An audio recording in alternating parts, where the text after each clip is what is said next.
Right, this is going to be a video about Thomas Flynn's handsaws.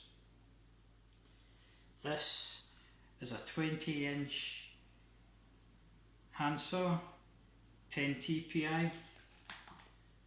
This is a 22-inch ripsaw, 4.5 TPI.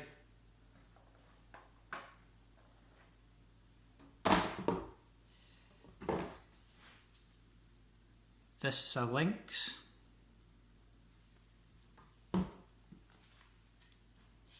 This is a William Greaves. They both have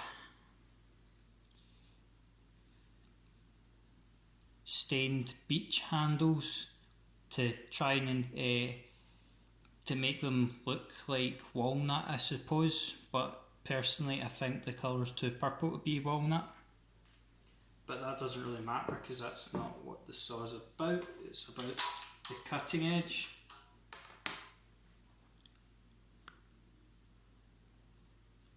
So this is a rip saw, obviously by the shape of the teeth.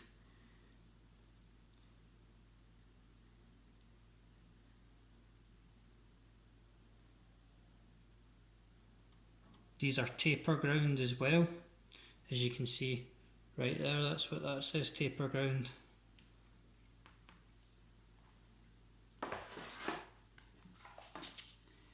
They all come with protectors for the teeth, which are extremely useful things.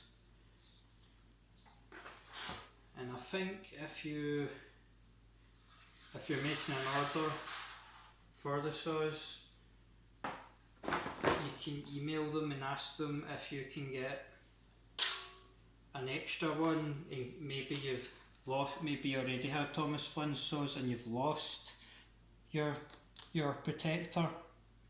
They'll send you a new one. That's what they've done for me. This is a crosscut saw, so you can see the teeth are a lot smaller, but that's obviously because it's 10 TPI instead of 4.5. You can see the logo very well etched in.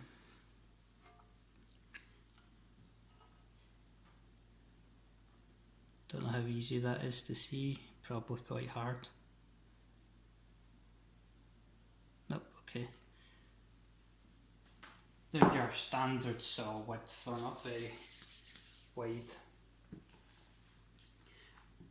I've only used the saws on a couple of jobs. No, actually I think it's only been one, where I just decided I wasn't going to use a rip snotter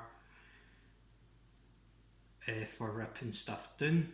So I used the rip saw to rip some skirting boards down to width and planed it flat after I had sawn it.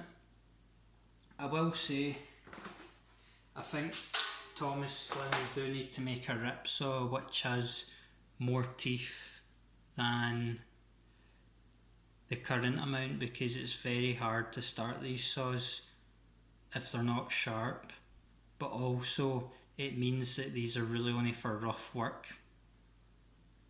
So if they had one that was maybe 10 TPI, just like the Crosscut one, I think it would be a lot more useful, but I guess you could convert a Crosscut into a rip saw if you really are that big an anorak for that type of thing. But they are good. I use this just to cut you know, packers and stuff like that, wee short bits of timber, instead of using the miter saw. So it was good for that type of stuff.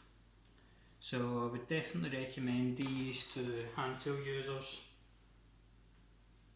but I haven't really used them very often because I'm mostly a workshop type worker. I work in a workshop a lot more often, so I have access to machines. So when I'm doing work at home, I use these. power tools that I have. They come in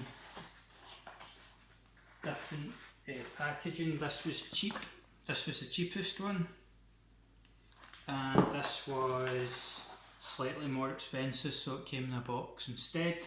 But there's basically no difference in the quality of the two tools. Thank you for watching.